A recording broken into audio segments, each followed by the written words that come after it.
Name's David, and I work security. Or I used to, anyway. This happened about 8 months ago at Riverside Station, an old train depot that got converted into a transit hub back in the 90s. Nothing fancy, just a place where commuters transfer lines. The building itself was built in 1924, which isn't ancient, but it's old enough that things work differently than they used to. I picked up the overnight shift because the pay was decent and I needed the hours. 5 p.m. to 5 a.m. Alone in the station except for the overnight cleaning crew, who'd leave by 9. The job was straightforward. Monitor cameras, do hourly walkthroughs, log anything unusual. In 3 months, the most unusual thing I'd seen was a rat in the East Corridor. The first week was fine. Second week, I noticed something small. The men's bathroom on the second floor had a faucet that would be on when I did my rounds, but nobody ever came up there. The cleaning crew left at 8:30, and the last commuters cleared out by 7. I'd check the bathroom, find the water running, turn it off. Next round at 2 a.m., it'd be on again. I mentioned it to my supervisor. He sent maintenance out. They checked everything. Pipes, fixtures, some kind of sensor malfunction. They said the water pressure might trigger it if the pipe settled. It happened a few more times, then stopped. Around week 4, I noticed something else. There's a bench on the second floor landing, the kind that nobody really uses because it faces a blank wall. Every night around 1 a.m., I'd walk past it during my rounds, and there'd be an indent in it. Like someone had been sitting there. Not a fresh indent necessarily. It was hard to tell with the fluorescent lights, but it was there every single time. I started taking photos on my phone. The indent was always in the same spot, right side of the bench, about where a person's body weight would naturally settle. I didn't report that one. It sounded ridiculous. The third month got stranger. The thermostat on that second floor started dropping. Not everywhere, just in this specific hallway leading to the bathroom and that bench. I'd check it during my rounds. 68 degrees in the main area, 59 degrees in that hallway. I'd adjust it. It would climb back up over the course of an hour. Then the next round, same thing. Temperature around 58 or 59.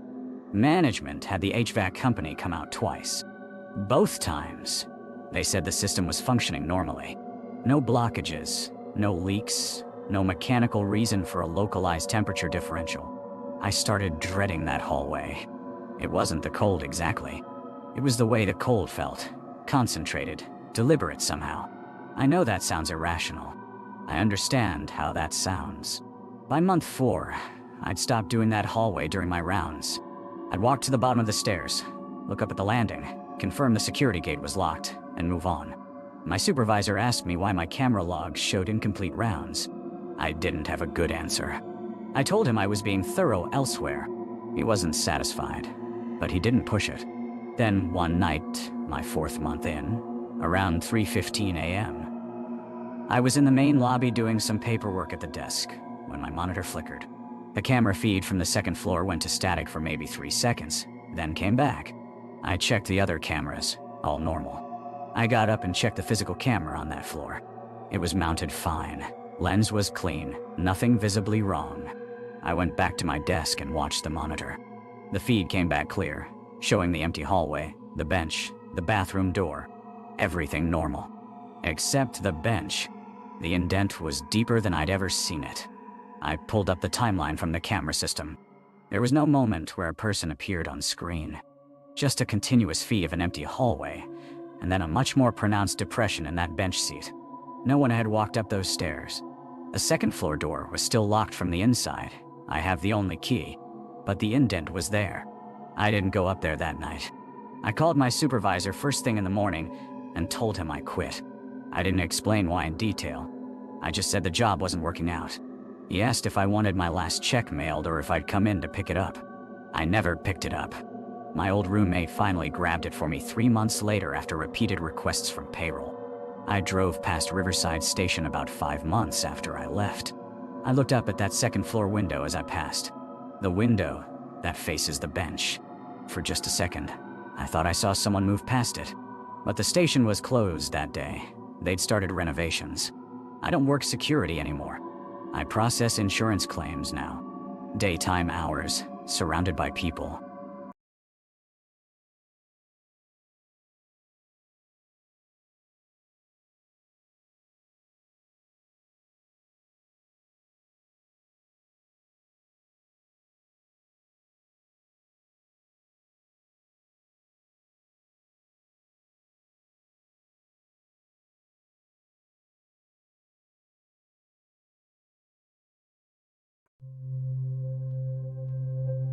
On Monday morning, I woke up and noticed the kitchen cabinets were all open. Not a little bit. Completely open. Every single one. I'd closed them the night before. I remember specifically doing that because I wanted everything organized. I assumed I'd forgotten, or maybe I'd done it while I was tired. I closed them again. The next morning, same thing. Every cabinet hanging open. That time, I actually asked myself if I was losing my mind. I started paying more attention to what I was doing before bed. I'd consciously close each one, count them even. Still, I'd wake up and find them all open again. By the third time, I wasn't unsettled yet. I was frustrated. I started thinking maybe the hinges were faulty, that they'd swing open on their own somehow. I spent a Saturday morning testing each hinge, pushing and pulling the doors. Nothing. They wouldn't open on their own under any amount of shifting or movement. They stayed exactly where I left them. I don't remember making a conscious decision to stop closing them. I just did. One morning I woke up, saw them open, and left them that way. It felt like acceptance somehow, easier than fighting it. Then it started with the doors inside the house. My bedroom door, the bathroom door. I'd close them at night, and by morning they'd be ajar, just enough that I could see through the crack. Not wide open like the cabinets, that would have been too obvious. Just opened enough that I'd notice. Around day 10, I started keeping a notebook. I don't know why exactly. I'd write down what was open when I woke up and what position it was in. I told myself I was being logical, trying to find a pattern. Really, I think I was trying to prove to myself that it was actually happening. One morning I wrote, bedroom door 4 inches, bathroom door 6 inches, kitchen cabinets all open, basement door just cracked. I stopped there. I reread that entry. The basement door. I hadn't been down to the basement since I moved in. The realtor had mentioned it was just storage space, unfinished, and I'd accepted that and never went down there. I didn't avoid it consciously. I just never had a reason to. But I knew I hadn't opened that basement door. I wasn't even sure where the key was. I went downstairs slowly. The basement door was old wood, painted over multiple times, near the kitchen. It was just slightly open, maybe an inch, just enough that I could see darkness beyond the frame.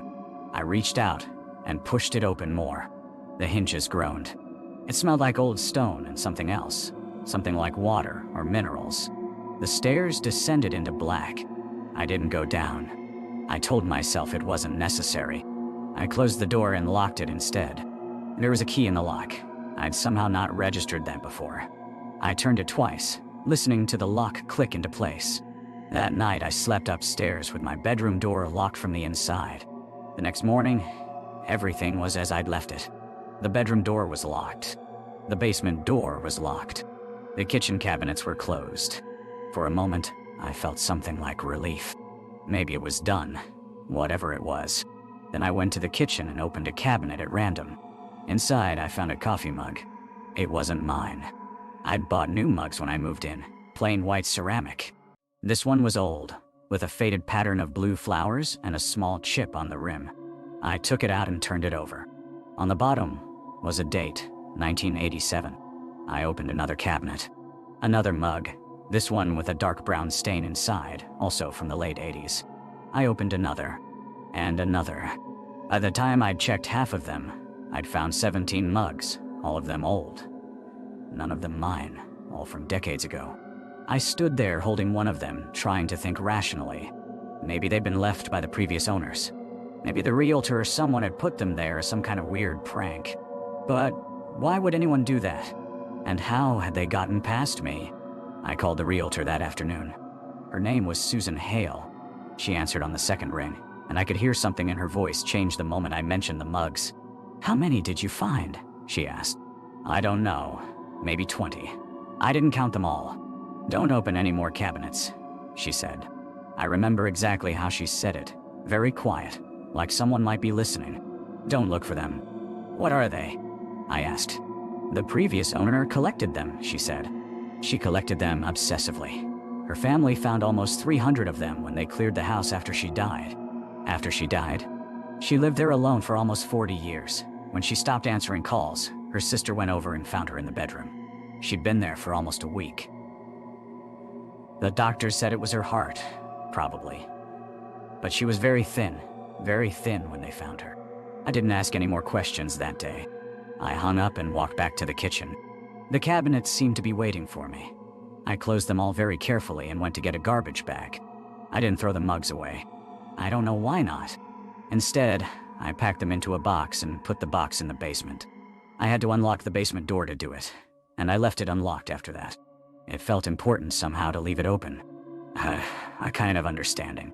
The cabinets have been closed ever since. I keep them closed. I buy things in containers instead of boxes. I've rearranged the kitchen 3 times. Some mornings I still find one open just slightly, but it's rare now. Maybe once a month. I'm still in the house. It's been 4 years. I've learned not to ask questions about the previous occupant. I have learned not to look too carefully at things that don't quite match my memories of where I put them. I've learned to live with small wrongnesses, the kind that aren't quite big enough to warrant leaving. Sometimes I think about Susan Hale, the realtor. I wonder if she's warned anyone else. I wonder if she feels guilty about not telling me. I wonder if she thinks the house is haunted, or if she thinks something stranger than that. That some people leave an impression on a place that doesn't require ghosts to explain. I don't believe in ghosts anymore. I believe in habits.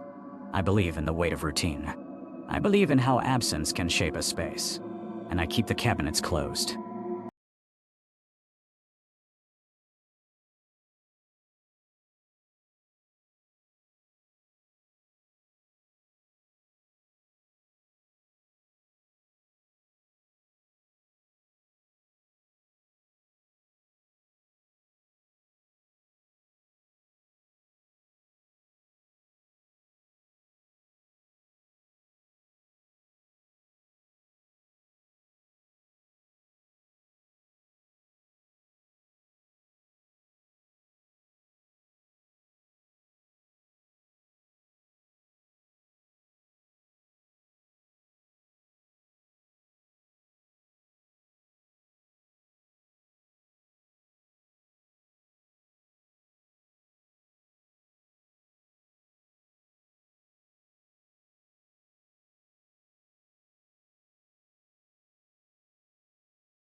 I'm going to tell you about the 6 months I spent living in a basement apartment on 5th Street, and why I left in the middle of the night without telling my landlord.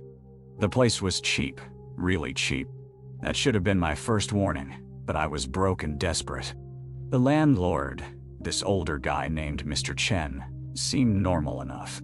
He showed me around, pointed out the washer and dryer in the corner, mentioned that the previous tenant had moved out suddenly.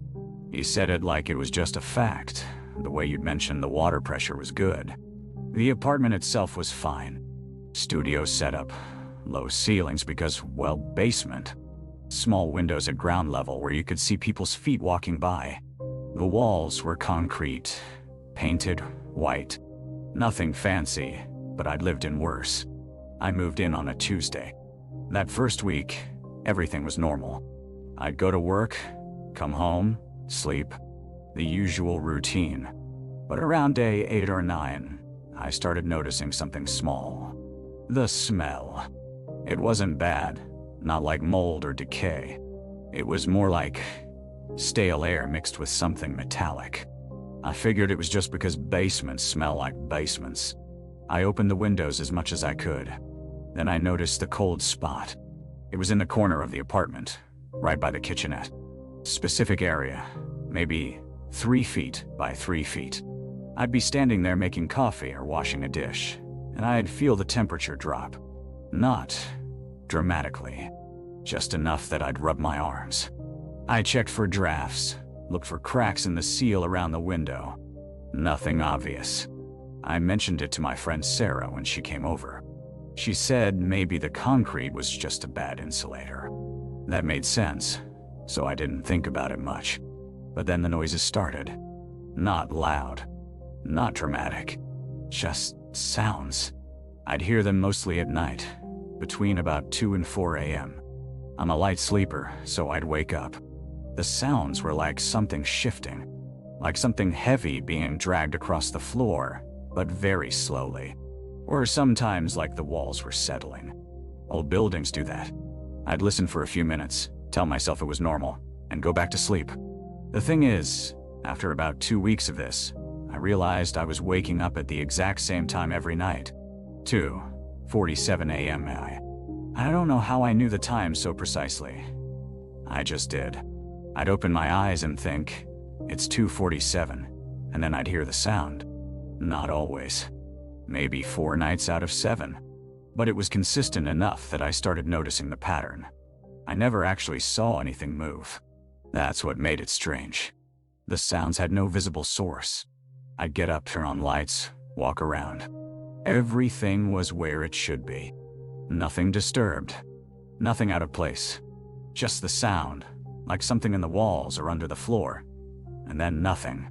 Around week 4, I asked Mr. Chen about the previous tenant again. I made it casual, brought it up when I was paying rent. I asked why they'd left so suddenly. He got quiet. Then he said the guy had only lasted about 3 months. Said he was young, seemed nice, but one day just didn't show up. Left his stuff in the apartment. Mr. Chen had to donate it all, put an ad online, and that was that. When I asked if the guy ever explained why, Mr. Chen said no to Tia. Never heard from him again. I told myself that didn't mean anything. People move for all sorts of reasons. Maybe he got a job elsewhere. Maybe he was just a flake. But I started sleeping worse. Around day 35, I noticed something different. The cold spot had expanded. It was bigger now, maybe 5 feet by 4 feet. The kitchen area and part of the living space. And the smell, that metallic smell, it was stronger. I got paranoid and checked for gas leaks. Called a service to come out. They found nothing. Guy was friendly about it. Said the apartment checked out fine. No carbon monoxide, no leaks, nothing. But he did mention something. He asked if I'd had the place checked for foundation issues. He'd noticed some old water damage on the concrete in the cold spot area. Nothing active, he said, but old. I asked what would cause that. He said water usually. Underground pipe that had burst, maybe years ago. Or the building just being built in a wet area. He said it was old damage. Nothing current, so I shouldn't worry. I didn't feel reassured. The sounds got more frequent after that. 4 nights became 5 nights, became almost every night. Always between 2:40 and 2:50 a.m.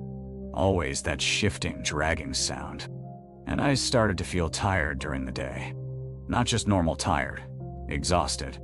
Like I wasn't sleeping well even on the nights I didn't hear the sounds. I mentioned it to my coworker Mark. He asked if I was depressed. I said no, just sleeping poorly. He suggested I try melatonin. I did. It didn't help. Then came the night where I heard something different. It was 2:46 a.m. I woke up, and instead of the usual dragging sound, I heard what sounded like breathing. Not my breathing. I could hear my own breath, and this was different. It sounded like it was coming from inside the wall. Slow, wet breathing. Not aggressive, not loud, just present. I sat up in bed. My heart was going. I listened. The breathing continued for maybe 30 seconds, and then it stopped. And then the usual sound came, that dragging, shifting noise. Like whatever had been breathing had moved. I didn't go back to sleep that night. I sat on my couch until sunrise with every light in the apartment on. The next day, I looked up the address online. Public records, news archives, that kind of thing. I didn't find much. No murders or deaths listed at that property. But I did find one article from 1987 about a fire that had damaged the basement area. It said a worker had died, some guy who'd been doing repairs. The article was vague about details. Just said he'd been found by emergency responders. No specific cause of death mentioned. 1987. That was over 30 years ago. I didn't do anything about it immediately. I told myself I was being paranoid. I told myself it was just an old building being an old building. But I also started looking for a new place to live. I looked at apartments online, called around, set up viewings. I needed an excuse to leave that didn't feel crazy. Then, on a Tuesday night, exactly 4 weeks from the breathing incident, something happened that made the decision for me. I was lying in bed around 11 p.m. It was early still, not my usual wake-up time. I was reading something on my phone, trying to tire myself out enough to sleep before the 2:47 a.m. sound started. And I felt something. Cold. Not the cold spot cold. This was different. This was like someone had opened a window in January. A sharp, immediate cold that took my breath away. And it was moving across the apartment. Like a current of air, except there was no air movement. No draft. Just the cold, moving across the room like something was walking. I sat up. The cold moved toward my bed. I could see my breath now, visible in the dark. I was breathing hard. The cold reached the foot of my bed and stopped. I didn't see anything. There was nothing to see. But I felt something there. Not threatening exactly, but present. Like something was standing at the foot of my bed, looking at me. I got up. I didn't run, didn't panic outwardly, but I moved fast. I went to the light switch and flipped it on. The cold was gone. Just like that. The temperature snapped back to normal. Nothing visible. Nothing out of place.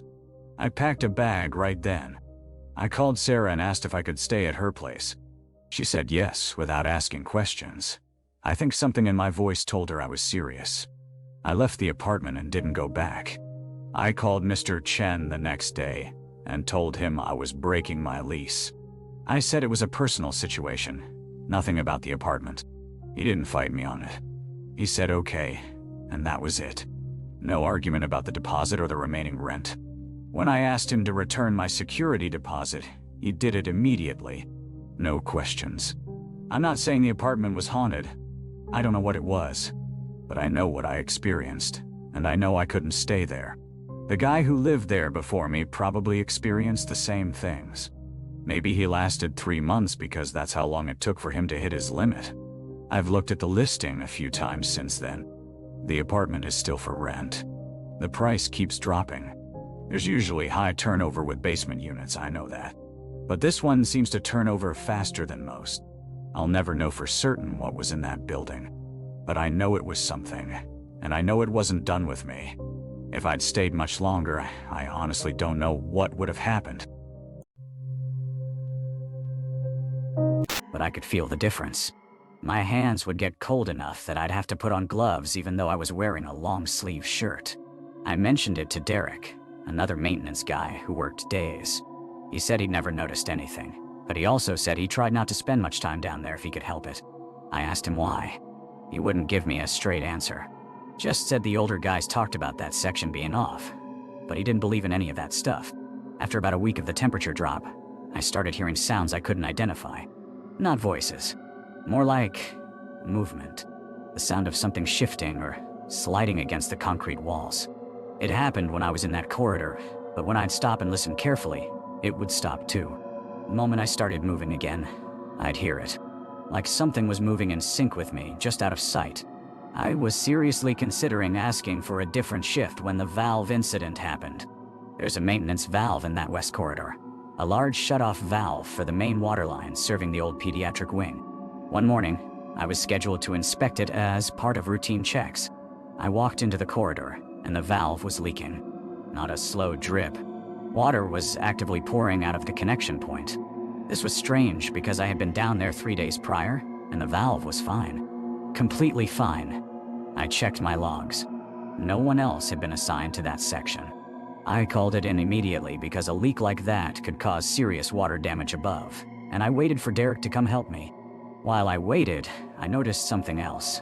The floor around the valve was wet, obviously, but there were also handprints in the moisture on the wall. Small ones, child-sized. They were smudged and old-looking, like they'd been there for a while, but had just become visible because of the water spray making everything damp. I have kids. I know what a child's handprint looks like. These were definitely that. Derek arrived about 15 minutes later. When I showed him the handprints, he got very quiet.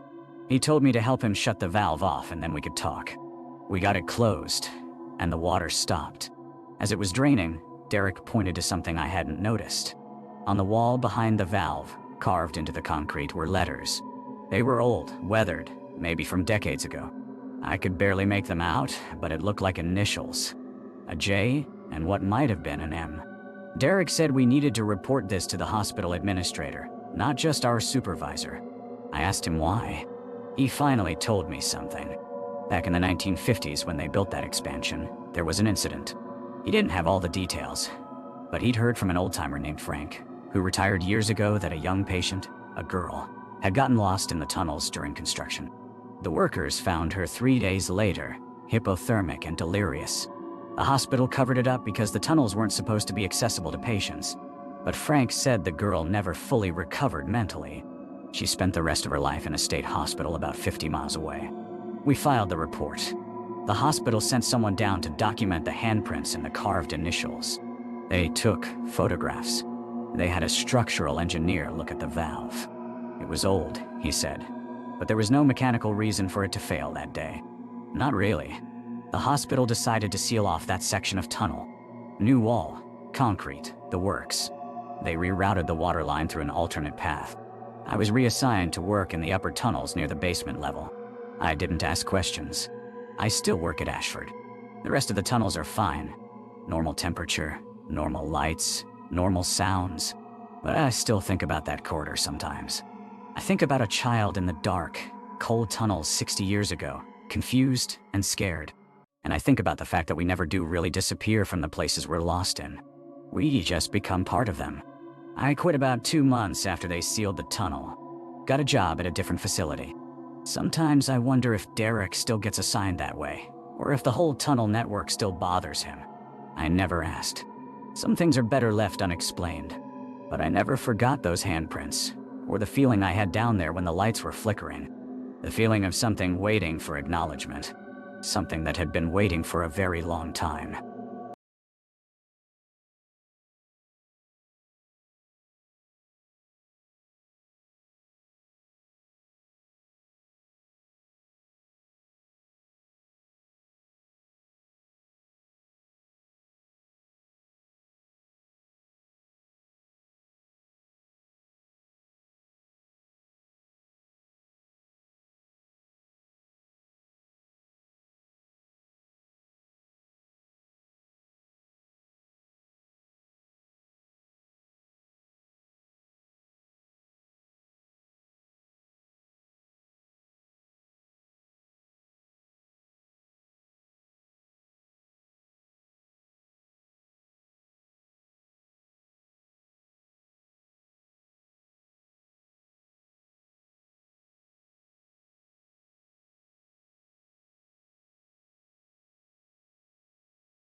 I took the job at Pembroke Library because it paid well, and the work seemed straightforward. I was hired as the night custodian, starting at 9 p.m. and finishing at 6 in the morning. The building was old, built in 1924, but it was well maintained. 3 stories, about 40,000 square feet. I'd be alone most nights except for the security guard who made rounds every 2 hours. My first week was uneventful. I'd sweep the reading rooms, empty trash, polish the wooden railings on the main staircase. The library had a particular smell: old paper, furniture polish, and something else I couldn't quite place. Something like dust that had settled into the building's bones decades ago. I got used to it. Around my third week, I noticed something small. The returned book cart in the sorting room would be in different positions than where I left it. Not dramatically different. Maybe 2 feet to the left or rotated at an angle. I assumed the security guard was moving it during his rounds, so I asked him about it. He said he never went into the sorting room, just checked the exterior doors and the main floor every 2 hours. He seemed genuinely confused by the question. I started marking the cart's position more deliberately. I'd line it up with a specific tile on the floor and note where it was. 3 times over 2 weeks, I found it moved. The security guard's rounds were logged. I checked the log each morning. Every time the cart moved, he'd been nowhere near the building during the time window it had to have happened. Then I started noticing the books. The library used a cart system where returned books were shelved during the day by volunteers. At night, I was just supposed to process returns that came through the after-hours slot and load them onto the cart for morning sorting. One Tuesday, I found 3 books on the third-floor history section that hadn't come through the return slot. They were just sitting on a shelf, spines facing outward, neatly placed. All 3 were about local history, specifically about the Pembroke area from the 1950s. I mentioned this to my supervisor during the day shift.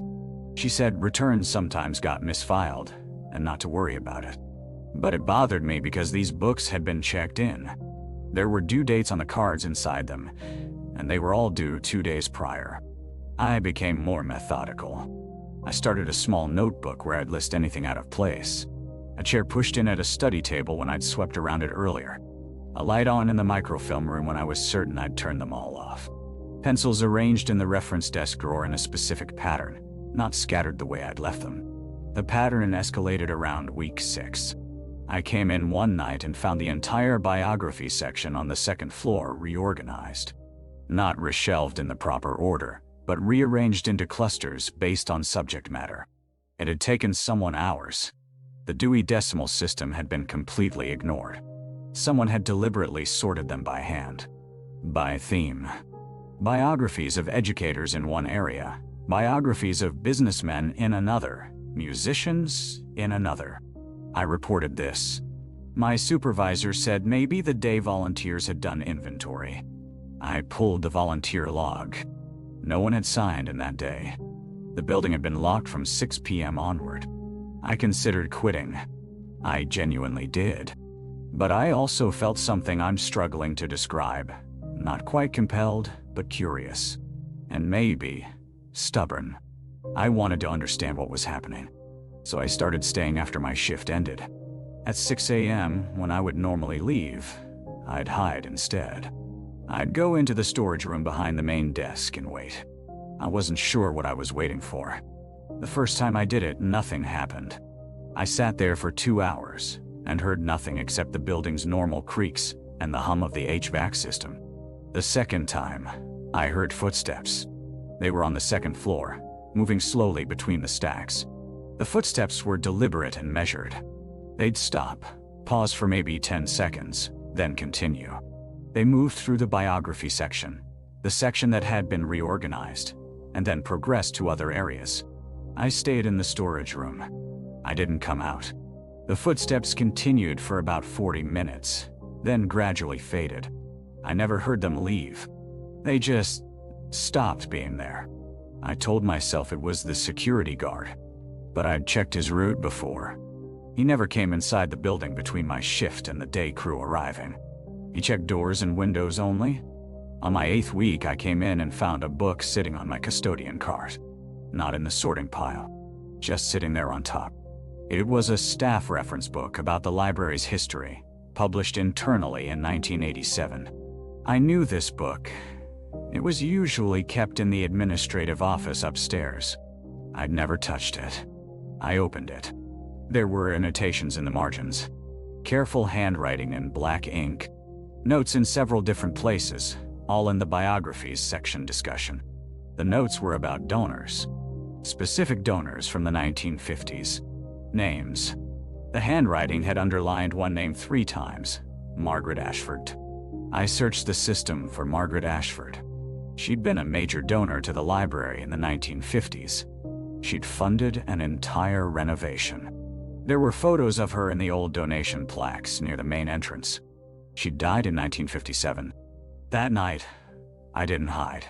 I brought the book and I sat at the reference desk with all the lights on. I opened the book and I waited. Around 3 a.m. I heard the footsteps again. They came from upstairs, same deliberate pace. They moved through the biography section for a while. Then I heard them coming down the stairs. Slowly, carefully. They stopped at the top of the main staircase.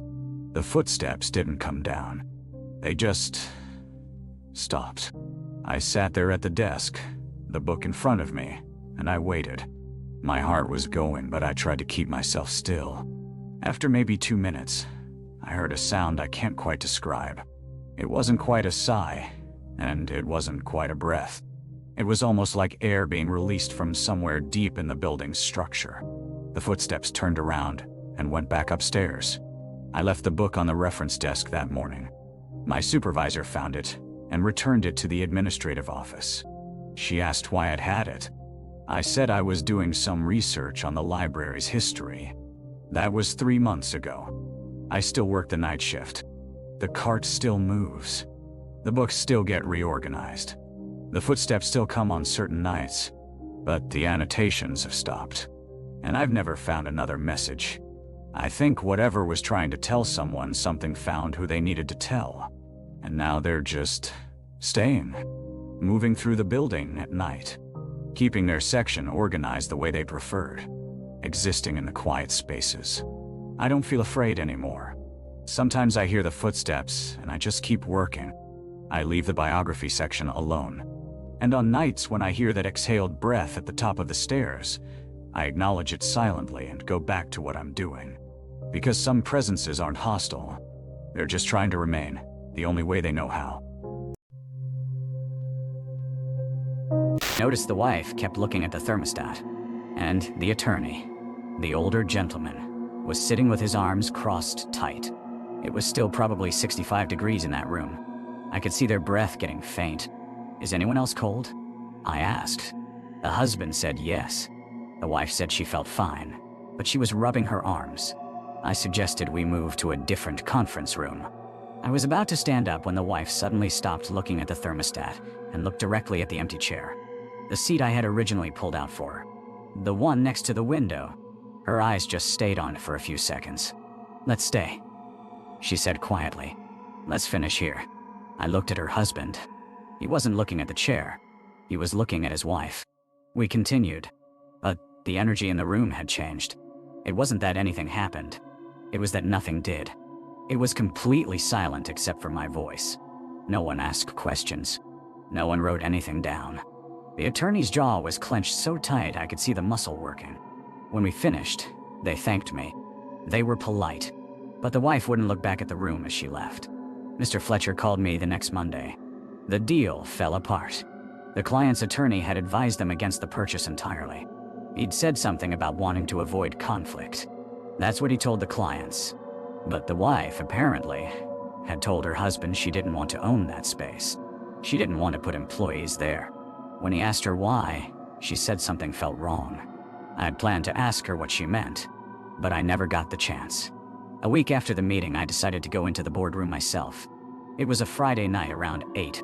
I was catching up on emails at my desk, and most people had left. The 14th floor was pretty empty. I went down that hallway alone. When I opened the door, the cold was immediate and complete. But I expected that. What I didn't expect was the smell. It was so much stronger now. Definitely copper. And something else. Something like dust and time. I didn't turn on the lights. The city lights came through the windows, enough to see by. I sat in one of the chairs, not the one the client had refused, a different one, and I just sat there. The temperature didn't change. The smell didn't get worse. But after I'd been sitting for about 3 minutes, I realized I could see something. A mark on the mahogany table. It was right in front of the seat by the window. A long, dark stain. It looked old, worn into the wood grain itself. I'd spent an hour in that room setting up. I'd looked at every inch of that table. That mark hadn't been there. I left. I didn't run or panic. I just got up and walked out and closed the door behind me. When I got back to my desk, I did something I should have done earlier. I searched the internet for the building's history. It took me about 40 minutes of clicking through old articles, but I found it. In 1987, a financial analyst named David Chen had worked for a firm in this building. Not the same company, but the same floor. He'd been told he was being terminated. According to the article, he'd gathered his things and gone into the nearest conference room. He was there for about an hour. Someone heard him on the phone, voice getting quieter and quieter. When security finally went in to check on him, he was dead. They called it a suicide, but they never specified how. The article was vague, just said he'd been found at the conference table. I don't know if it was the boardroom. The building had been renovated since then. Rooms reconfigured, walls moved. But I think it was. I think he sat at that table. I quit 2 weeks later. Not because I was afraid of him, if he was even there. I quit because I couldn't stop thinking about what the client's wife had seen. What she'd looked at when she stared at that empty chair. And I couldn't stop wondering if other people had seen it too. If that's why they wouldn't book the room. I never went back to see if that stain was still there. Some things, once you know, you don't need to know more about.